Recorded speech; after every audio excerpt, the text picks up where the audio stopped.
On va parler d'intelligence artificielle, hein, parce que c'est de ce dont on parle depuis à peu près 1 an et demi maintenant. Donc, mais ce qu'on va faire surtout, on va respirer. Okay, parce que je vais vous raconter que le gars avec la chemise hawaïenne là devant vous, il va vous dire que l'intelligence artificielle n'existe pas. Alors évidemment, ça commence mal. Hein. Moi, ça fait 30 ans que j'en fais, donc ça veut dire que je ne fais pas grand-chose depuis 30 ans. Ou alors, ça veut dire qu'on n'a pas appelé ça correctement, ou alors qu'on ne donne pas les bonnes façons de réfléchir quand on parle d'intelligence artificielle. Donc l'intelligence artificielle n'existe pas. Celle qui n'existe pas, c'est celle que je vais appeler l'intelligence artificielle de Hollywood. Celle des films, celle de la science-fiction. L'intelligence artificielle de Terminator, celle qui fait peur, ou l'intelligence artificielle de Her, celle qui peut-être nous fait envie. Enfin, franchement, je ne vous conseille pas, mais bon. C'est ces intelligences artificielles-là qui n'existent pas.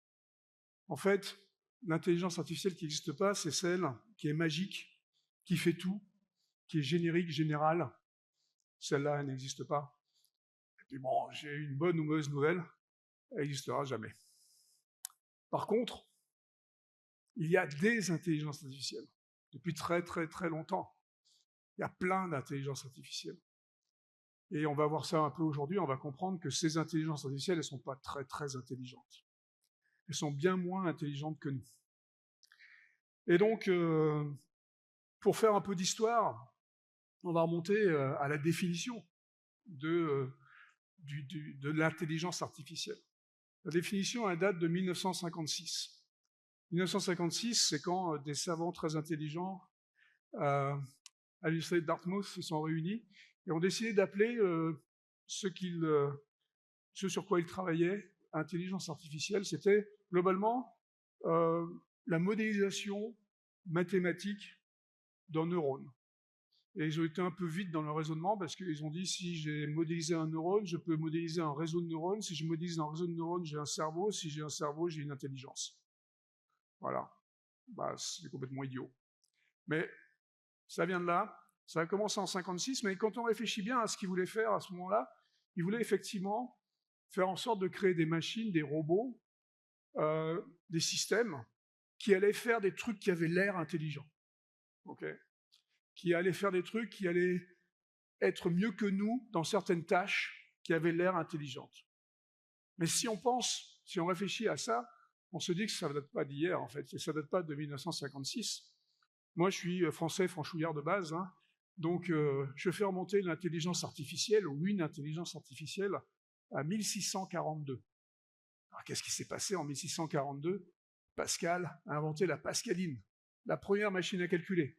Alors, vous allez me dire, c'est peut-être pas très intelligent la machine à calculer, on a vu tout à l'heure vos capacités, mais pour faire une addition ou une soustraction, c'est quand même, ça demande un tout petit peu de cerveau. Et là, si je vous demande combien fait 1798 plus 729,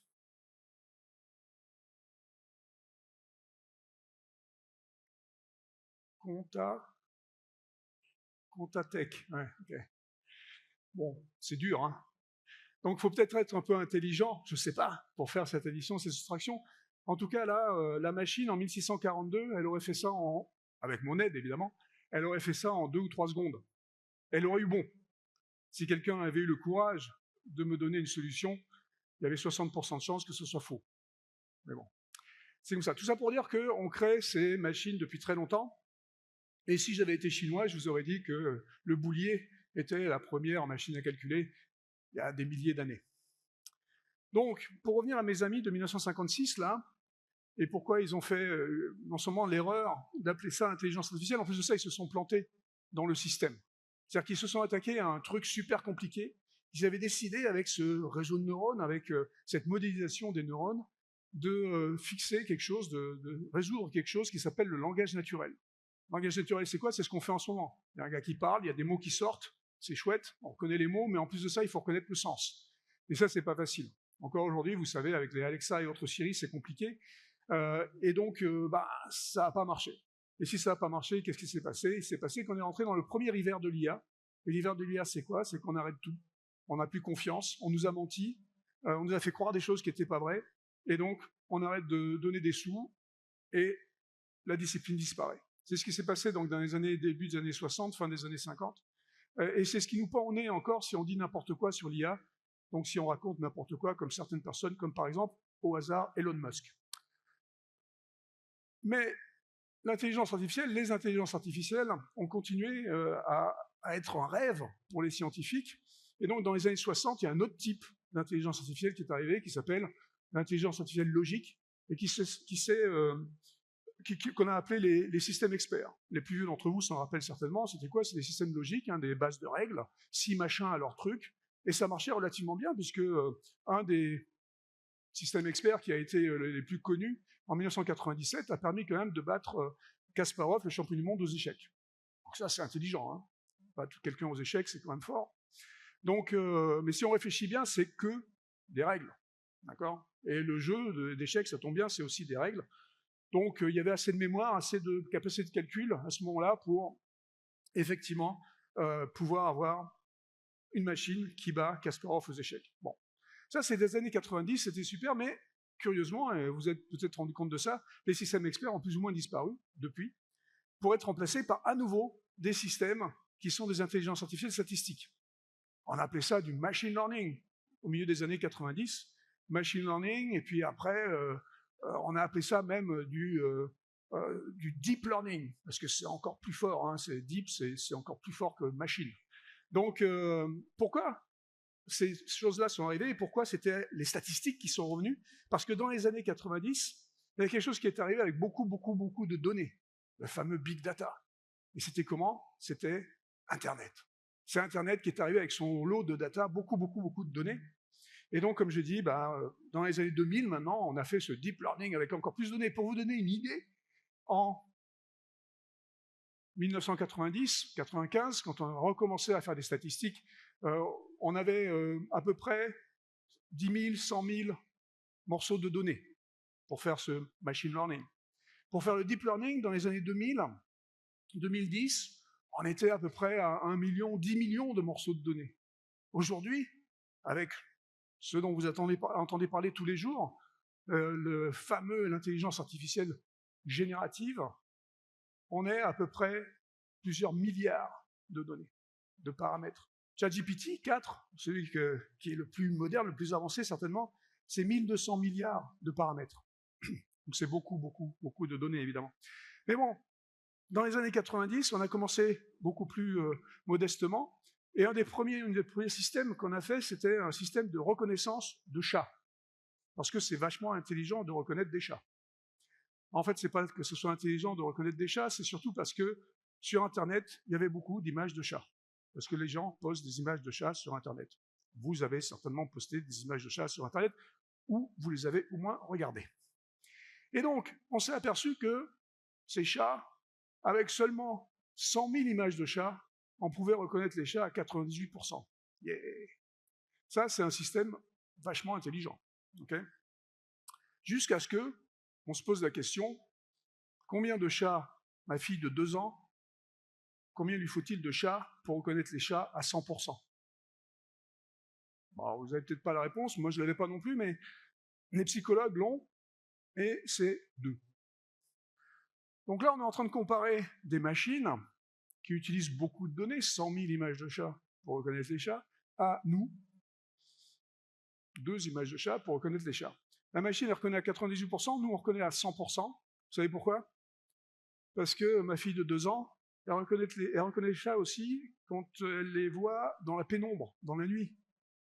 Et la machine, elle ne reconnaît pas dans la pénombre, dans la nuit, parce que personne n'a posté d'image de chat la nuit sur Internet. Et donc, comme il n'y a pas de chat la nuit sur Internet, ça n'existe pas.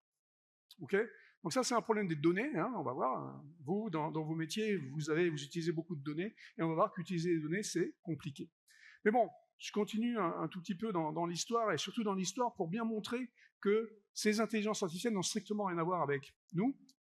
2016, maintenant, un peu plus tard, il y a un autre champion du monde qui se fait battre par une machine, qui s'appelle DeepMind, cette fois-ci, et qui utilise du deep learning. D'accord? Et ce champion du monde, c'est le champion du monde de Go. Okay? Le Go, c'est rigolo, mais c'est surtout beaucoup plus compliqué que les échecs. Si vous demandez aux mathématiciens combien il y a de mouvements, combien il y a de coups possibles aux échecs, c'est 10 puissance 49. C'est déjà pas mal. Mais si vous demandez aux mathématiciens combien il y a de coups au Go, ils vont vous dire qu'il y a entre 10 puissance 200 et 10 puissance 600 coups. Ça veut dire qu'on n'en sait rien. Ok? Parce que c'est beaucoup la différence. D'accord? Et donc, même si on dit que c'est 10 puissance 200, alors me dites pas, comme on m'a dit récemment, que 10 puissance 200, c'est que 4 fois plus 10 puissance 49. Hein, s'il vous plaît, parce que ça me fatigue. Donc on va dire que c'est beaucoup, beaucoup, on va dire que c'est l'infini. Ok? Et donc on n'a pas utilisé les méthodes de système expert qu'on avait utilisé dans les années 90, mais on va utiliser du deep learning donc pour faire ça. On ne va pas rentrer dans les détails de cette machine, on ne va pas rentrer dans les détails de l'algorithme, mais on va regarder la machine elle-même, justement. Alors la machine, ça c'est un dessin, hein, elle n'est pas vrai, c'est pas comme ça. Mais donc dans cette machine, il y a à peu près 1500 CPUs, les chips, les puces, d'accord, d'ordinateur. 1500 puces d'ordinateur dans ce machin-là. Il y a à peu près 300 GPUs. Vous savez, les GPUs, c'est les trucs qui sont à la mode en ce moment, c'est les puces graphiques, globalement, qui font du calcul matriciel, super intéressant pour faire du deep learning. Et puis, il y a d'autres types de puces encore qui s'appellent des TPUs, il y en a une trentaine, c'est des trucs encore plus puissants. Et bon, en gros, ce truc-là, c'est 2000 ordinateurs. 2000 ordinateurs pour jouer au Go. 440 kilowatts. 440 kilowatts pour jouer au Go. Alors, la question, c'est le petit Coréen de 18 ans, qui est donc en face, qui est champion du monde. Certes, il se fait battre, mais qu'est-ce qu'il a, lui? Ça. Alors ça, pour la plupart d'entre nous, hein, pas tous, mais pour la plupart d'entre nous, ça, c'est 20 watts. 20 000 fois moins que les 440 kilowatts de la machine. OK? Donc là, encore une fois, on est en train de construire des trucs qui consomment beaucoup, beaucoup, beaucoup plus que nous, et qui, en plus de ça, ne font qu'un truc. Ça joue au Go. Ça fait plein d'autres trucs. Ça parle, ça permet de comprendre, vous savez, le truc compliqué, le langage naturel. Ça marche, ça fait la cuisine, ça fait plein de machins. Ok? Donc, encore une fois, on construit ces machines qui n'ont strictement rien à voir avec nous. Et on essaye de se comparer tout le temps. On essaye de dire, oh là là, les trucs vont nous remplacer. Ah non, c'est là qu'on va respirer un tout petit peu. Les trucs ne vont pas nous remplacer. Okay? C'est nous qui allons décider comment on va utiliser ces outils. Parce qu'à la fin, ces intelligences artificielles ne sont que des outils. Je vais revenir vite fait sur les données. Le problème de ces intelligences artificielles, c'est que, comme on l'a dit tout à l'heure, elles utilisent énormément de données. D'accord? Et les données, elles sont tout le temps biaisées. Tout le temps biaisées. Et plus vous en avez, plus ça va être biaisé. Est-ce que vous avez une idée, par exemple, de quelle est la pertinence de ChatGPT? Vous ne savez pas, parce qu'on n'en parle pas. On dit que le truc, il est magique, on dit que le truc, il est extraordinaire, mais jamais on s'est posé la question de savoir si c'était pertinent. On s'est aperçu qu'il y avait des hallucinations, on s'est aperçu que ça faisait des erreurs de temps en temps, mais bon, ces trucs, c'est rigolo, machin, donc on l'utilise. Il y a une étude qui a été faite en février 2023 par l'Université de Hong Kong, et ils ont pris 20 millions de faits vrais. Alors je mets des guillemets à vrai, parce qu'il faut qu'on soit tous d'accord sur le vrai. Mais bon, ils ont pris 20 millions de faits qui sont communément acceptés comme vrais, et ils ont fait manger à la machine. Et ils ont demandé à ChatGPT, est-ce que c'est vrai ou est-ce que c'est faux? Si ChatGPT dit que c'est vrai, c'est pertinent. Si ChatGPT dit que c'est faux, puisque c'est vrai. Vous me suivez? Voilà. L'essentiel, c'est de dire qu'à la fin, si la machine dit que c'est faux, ben, c'est pas pertinent. Résultat, 64% de pertinence. Et on utilise le truc. Moi, j'ai un collaborateur qui me dit des conneries 36% du temps. Vous faites ce que vous voulez, hein. Mais... Donc, réfléchissons un peu avant d'utiliser ces machins n'importe comment. Ça ne veut pas dire qu'il ne faut pas les utiliser. Il faut comprendre comment on les utilise et comment ils sont faits. Quand on va faire du fine-tuning, du ragging, donc quand on va mettre nos propres données dans ces machins-là, là, je veux bien que vous les utilisiez. Pour vous amuser, pour faire marrer vos copains, ok. Mais sinon, faites attention, parce que ces trucs-là, ben, c'est pas pertinent. quand on ne fait rien, quand on les tweak pas. Okay, je reviens à mes données vite fait. Donc, le problème des données, c'est qu'elles sont en général biaisées, et il y a plein d'exemples. Hein. En 2016 aussi, il y a Microsoft, encore une fois, qui avait fait un autre chatbot. Un chatbot qu'ils avaient appelé PETAI, et ce chatbot était sur Twitter, était censé dire aux gens qu'il fallait utiliser les produits Microsoft, c'était de la pub, hein, c'était du marketing, c'était une bonne idée. Donc le truc, il était là, il se baladait, c'était un chatbot qui se baladait sur Twitter. Au bout de 16 heures d'opération, Microsoft a été obligé de le débrancher, parce que le chatbot est devenu le plus raciste et sexiste de l'humanité. Évidemment, c'est pas ce qu'il voulait. D'accord ? Évidemment, c'était pas le but du jeu. Mais on peut se demander qu'est-ce qui s'est passé ? Pourquoi ? Pourquoi ? Parce que les données n'étaient pas les bonnes. Enfin, il y avait deux erreurs. Il y a une première erreur qui est une erreur de logique, qui était quand vous créez un système interactif, vous avez un slider qui va s'adapter, d'adaptabilité, qui va s'adapter au public, plus ou moins au public auquel vous vous adressez. Là, le slider était un peu haut, il s'adressait au public sur Twitter, vous savez certainement sur Twitter, au bout de 2-3 interactions, on s'insulte. Donc là, le truc, il insultait les gens. Bon, ça marchait bien. Bon, facile à fixer, vous descendez le slider, vous récupérez le contrôle de la conversation, et le truc va parler comme vous avez envie. Facile.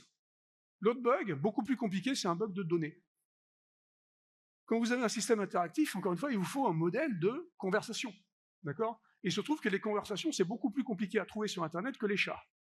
Okay ? Et donc, on ne va pas le chercher sur Internet, mais il se trouve qu'il y a une base de données qui s'appelle Switchboard, qui est une base de données qui existe depuis très longtemps, depuis les années 50 aux États-Unis. Et cette base de données, c'est une base de données de conversations téléphoniques de gens qui appellent des call centers, et ils les appellent et ils leur disent « ma machine à laver est cassée, j'ai un problème de ci, de ça ». C'est à noter, c'est-à-dire qu'on dit le gars il était énervé, il était sympa, ça allait bien, c'est retranscrit, on a tous les mots, et puis il y a aussi évidemment l'audio. D'accord ? Donc cette base de données existe, elle est là, il y a des millions de conversations qui ont été enregistrées. Okay ? Et donc quand on va faire un système interactif de conversation, on utilise Switchboard, tous. Et donc là, le petit stagiaire à qui on a filé le truc, là on lui a dit, bon toi tu vas faire taille, il faut que tu te dépêches un peu, donc tu vas aller sur Switchboard et tu prends les données pour créer ce modèle. Donc le gars il y va, confiant, et il dit, mais bon c'est trop gros, je vais pas prendre des millions de conversations, je vais prendre un sous-ensemble, je vais prendre que des dizaines de milliers. Allez, je vais prendre le début de la database, années 50, Alabama. Vous l'avez ? Années 50, Alabama. Pour les blacks, ça devait être assez moyen comme ambiance. Vous voyez ? Donc le truc était intrinsèquement raciste, et donc il a fallu petite étincelle pour que le truc devienne complètement raciste. Okay ? Donc le problème des données est très important. Il faut savoir, quand on fait des systèmes, il faut aller challenger les gens qui vont faire les systèmes pour vous, là, et il faut leur dire quel genre de données tu as utilisé. Est-ce que tu as utilisé des données auxquelles on peut faire confiance ? Alors vous allez me dire, là, le gars, là, quand il a fait ses conversations, il aurait pu faire attention, trier et tout ça. Mais à partir du moment où on fait un tri, qu'est-ce qu'on fait ? On rentre nos propres biais. Est-ce que j'ai raison ? Est-ce que mon éthique est la bonne ? Est-ce que l'éthique de mon entreprise est la bonne ? D'accord ? C'est des questions qu'il faut se poser à tout moment, parce que les données, c'est compliqué. Un autre truc qu'on dit souvent sur les IA, on dit, c'est des boîtes noires. D'accord ? On comprend rien, c'est des boîtes noires. Bon. Moi, ce que je vais vous dire aujourd'hui, c'est qu'il n'y a pas d'inexplicabilité dans l'IA. Il n'y a pas d'inexplicabilité d'ailleurs dans n'importe quelle science. Les gens qui créent ces systèmes, ils sont capables de l'expliquer. Alors oui, ils ne l'expliquent pas forcément bien, ou ils ne l'expliquent pas du tout, mais il n'y a pas d'inexplicabilité. Tout le temps, dans l'histoire des sciences, il y a eu des boîtes noires qui, petit à petit, au cours du temps, sont devenues, de par notre éducation, des boîtes transparentes. On a compris ce qu'il y avait dedans, on a compris ce que c'était. D'accord ? Je vais vous donner un exemple qui est un exemple familial qui date de 1914. C'est l'histoire de Gaston Julia. Gaston Julia, un mathématicien brillant, qui découvre une capacité d'une équation qui s'appelle les fractales, et il découvre ça, et il partage ça avec la communauté mathématique à travers un papier. Ceux qui ont compris le mot où j'ai dit fractal, il s'est passé quelque chose dans votre cerveau, là, au moment même où j'ai dit le mot. Ceux qui n'ont pas compris, vous allez sur Wikipédia.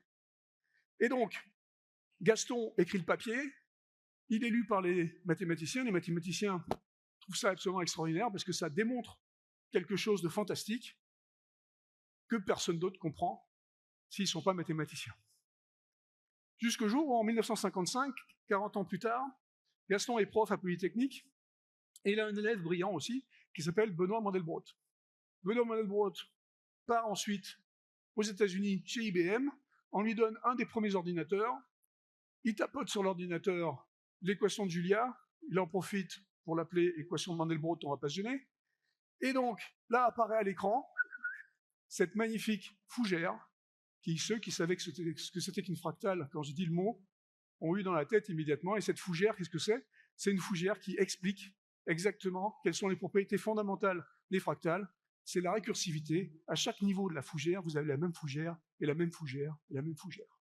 Okay, et donc là, la boîte noire est devenue complètement transparente avec juste un dessin. Et c'est absolument fantastique. Pour ceux qui n'ont toujours pas compris, c'est comme la vache qui rit, vous savez? Non plus. Bon, c'est pas grave. Alors, donc, tout ça pour dire que si on a vraiment envie d'expliquer, on peut expliquer. Ça peut prendre du temps. Là, ça a mis 40 ans. Ça peut aussi prendre trop de ressources. On n'a pas envie de le faire, je ne sais pas. Mais en tout cas, si on a envie d'expliquer, on peut expliquer. Il n'y a pas de boîte noire dans ce qu'on crée. Allez, je suis un peu énervé avec cette histoire de Mandelbrot, là. Je vais m'énerver encore plus avec la voiture autonome. Alors, la voiture autonome, moi, j'en peux plus, hein, perso, j'en peux plus. Alors, quand on parle de voiture autonome, enfin, quand Elon parle de la voiture autonome, il parle de la voiture autonome niveau 5. Elon, c'est Elon Musk, hein, c'est mon grand pote. Donc, la voiture autonome niveau 5, c'est quoi? C'est la voiture qui va de A à B sans écraser mémé, globalement. Okay, donc, pas d'accident, elle fait le truc parfait et tout ça. Okay, Elon, depuis 2014, il nous dit que la voiture autonome, c'est pour demain. On est en 2024. Okay, donc, ça fait 10 ans qu'il raconte des conneries, mais bon, on va expliquer quand même que la voiture autonome, alors c'est une bonne ou une mauvaise nouvelle, encore une fois, ça, voiture autonome niveau 5, donc ultime, n'existera jamais. Vous voyez, jamais comme jamais. Jamais. Je vais le prouver. Je ne vais pas juste vous le dire, je vais vous le prouver. Mais avant, je vais vous dire que aujourd'hui, les Tesla, par exemple, sont au niveau 2.5. D'accord? Donc on a encore un peu de marge. Les meilleurs sont niveau 3, un peu plus que 3. Ok? Donc il y a encore un peu de marge. On arrivera au niveau 4. Niveau 4, ça sera presque autonome. Ce sera super. D'accord? On y arrivera. Mais bon, niveau 5, c'est pas possible. Et je vais vous le prouver dans comment avec deux trucs, deux preuves. Première preuve qui est spécifiquement pour les Français, spécifiquement pour les Parisiens, et qui s'appelle Place de l'Étoile à 18h. Place de l'Étoile à 18h, vous collez une voiture autonome sur une de ces 12 avenues qui arrivent sur l'Arc de Triomphe.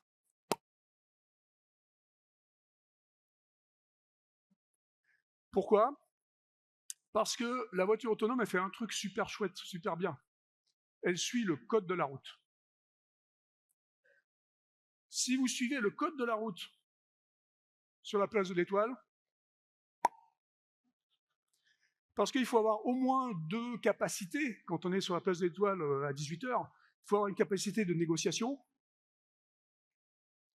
ou alors il faut avoir une capacité de négociation. Et là, vous passez. Bon, ça c'était une blague, maintenant on va faire la vraie raison. La vraie raison, c'est ce qui a été montré en fait en 2018 par le CEO de Waymo. Waymo, c'est la compagnie la plus avancée dans la voiture autonome. Ils sont encore au niveau 3, presque niveau 4, d'accord, mais ils sont les plus avancés, ceux qui travaillent le mieux. Ils ont les robotaxis à San Francisco, par exemple. Ça marche pas trop mal, mais bon, il y a encore beaucoup de travail. Et le CEO de l'époque a dit, jamais en 2018, jamais il y aura des voitures autonomes niveau 5. Donc je vais faire don de toutes mes données. Vous savez, les données, c'est le truc vachement important, là. Je fais don de toutes mes données à la communauté pour qu'ils travaillent, pour qu'on aille le plus rapidement au niveau 4. C'est quoi ces données? C'était 10 millions de miles de vidéos de voitures qui conduisent dans des conditions particulières. Okay, il fait don de ça, et on se retrouve donc avec ces vidéos.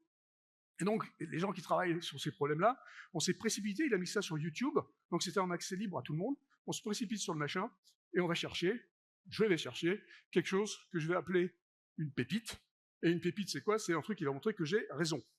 Et donc, la pépite que j'ai trouvée, la première, alors 10 millions de miles, c'est long à regarder, hein, mais au bout de 20 minutes, j'ai trouvé la première, et puis j'en ai trouvé plein depuis, mais je vais vous donner la première que j'ai trouvée. C'est une voiture qui est en train de rouler dans la rue de Mountain View, donc en Californie, dans la Silicon Valley. La voiture roule là tranquillement, il se passe rien à Mountain View, je sais pas si vous avez été déjà, mais c'est chiant comme la mort. Et donc la voiture, elle roule, et puis d'un coup, elle s'arrête. Elle attend 2-3 secondes, elle avance 2-3 mètres, elle s'arrête. Elle attend 2-3 secondes, elle avance 2-3 mètres, elle s'arrête. Elle attend 2-3 secondes, bon, vous avez compris. Elle fait ça 5-6 fois, après sur la vidéo, on voit les mains du gars, il y a un safety driver dedans, il y a toujours un gars qui est là pour faire attention à ce qui se passe. Donc on voit les mains du safety driver arriver sur le volant et il prend contrôle de la voiture parce que les mecs derrière commençaient à être énervés. Pourquoi le gars il s'arrête tous les 2-3 mètres? Ça n'a aucun sens. Ça n'a effectivement aucun sens. Jusqu'à ce que vous regardiez la vidéo. Et quand vous regardez la vidéo de manière un peu attentive, vous voyez que sur cette vidéo, sur le trottoir, il y a 2 gars qui marchent dans la même direction que la voiture. Jusque-là, il n'y a pas mort d'homme, hein, c'est pas grave. Mais si vous regardez bien, vous voyez que le gars qui est le plus proche de la chaussée, à gauche sur le trottoir, sur son épaule, il a un panneau stop. Alors vous humains, vous qui avez un cerveau à 20 watts là, vous voyez un connard sur le bord de la route qui se trimballe avec un panneau stop, vous humains, vous vous arrêtez pas. Si toutefois ça vous effleure de vous arrêter, vous passez me voir après. J'ai 2-3 trucs à vous raconter. Donc, la voiture super intelligente là, mais qu'est-ce qu'elle fait? Elle voit un panneau stop, et puis elle voit un panneau stop, et puis elle voit un panneau. Voilà. Cette situation n'existe pas. Elle n'est pas possible. On n'a jamais vu ça. Ah non, on n'a jamais vu ça, mais nous, humains, ça rejoint ce qu'on a dit juste avant, dans l'intervention juste précédente. Nous, on invente, on s'adapte. On ne fait pas toujours les bons trucs, mais on est capable de réagir à des situations qu'on n'a jamais vues. La super intelligence artificielle, la super intelligente niveau 18 et tout ça, pas possible. Elle ne s'adapte pas, elle n'invente rien. L'intelligence artificielle n'invente rien. Quand on parle d'intelligence artificielle générative, là, on ne s'est pas trompé de nom. Parce que, on a appelé ça génératif. Ça génère à partir des données qui ont été données. Beaucoup de données, comme on a vu, mais beaucoup de données. On n'a pas fait l'erreur, que j'entends souvent, d'appeler ça IA créative. Parce qu'elle ne crée rien. Nous créons avec ces outils. Les IA ne sont que des outils. Les IA ne sont que des outils qu'on décide d'utiliser de la façon correcte ou pas. Mais c'est nous qui décidons. C'est exactement comme un marteau ou une IA. Un marteau, c'est super chouette un marteau. Ça marche super bien. Pour planter un clou dans le mur, ça marche super bien. Mais je peux utiliser le marteau pour taper sur la tête de la dame, là. Et ça, c'est pas bien. Oh, je pense. Donc, on a décidé collectivement quelle était la bonne utilisation du marteau. Parce qu'on a compris comment ça marchait. Parce qu'on a compris ce que c'était. On s'est éduqué sur l'utilisation du marteau. Et donc, tous ensemble, on a décidé comment c'était. Parce qu'à la fin, qui est-ce qui tient le manche du marteau? C'est nous. C'est pareil pour les IA. Qui est-ce qui tient le manche des IA? C'est nous. C'est nous qui décidons. C'est nous qui décidons comment les utiliser, à bon escient ou à mauvais escient. Évidemment, on peut utiliser le marteau à mauvais escient. Évidemment, on peut utiliser les IA à mauvais escient. Encore une fois, c'est nous qui décidons. Moi, j'aime pas trop, comme je vous ai dit au début, le terme intelligence artificielle.